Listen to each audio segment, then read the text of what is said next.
குளு குளுன்னு காத்து வீசுது. உங்கள் சத்யாவில் குளு குளு ஏசி ஆஃபர். இந்த சம்பிரதாயம் எப்படி வந்தது என்று சொன்னால் சுவாரஸ்யமாக இருக்கும். பெரிய வரலாறு சம்பவத்தில் உள்ளது. இங்கிலாந்து நாட்டில் உள்ள பாராளுமன்ற நடைமுறைகளை போன்றதே நம்முடைய பாராளுமன்ற நடைமுறைகளும்.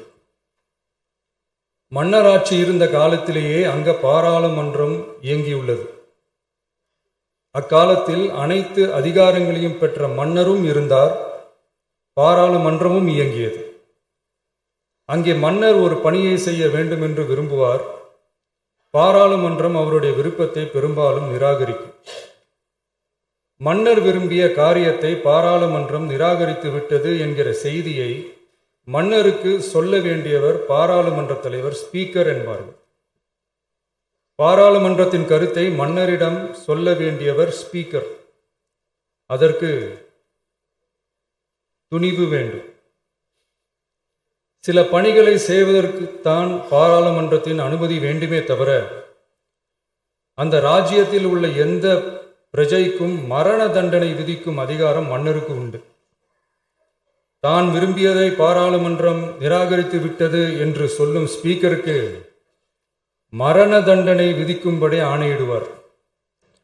தலையை வெட்டி விடுங்கள் என்று ஆணையிடுவார்கள். இது பலமுறை நடந்ததால் யாருமே இந்த ஸ்பீக்கர் பதவிக்கு வர விரும்ப மாட்டார்கள்.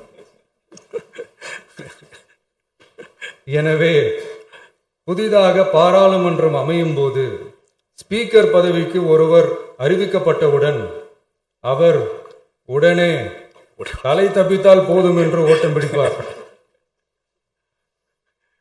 அணை முன்னவரும் எதிர்கட்சி தலைவரும் அவரை தடுத்து நிறுத்தி அவர் கைகளை பிடித்து இழுத்து வந்த ஆசனத்தில் அமர வைப்பார்கள்.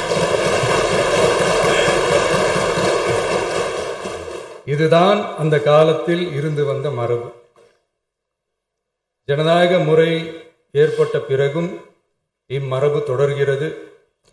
நிச்சயமாக தமிழக வெற்றி கழக உறுப்பினர்கள் அனைவருமே உங்களுக்கு உதவிகரமாகவே இருப்பார்கள்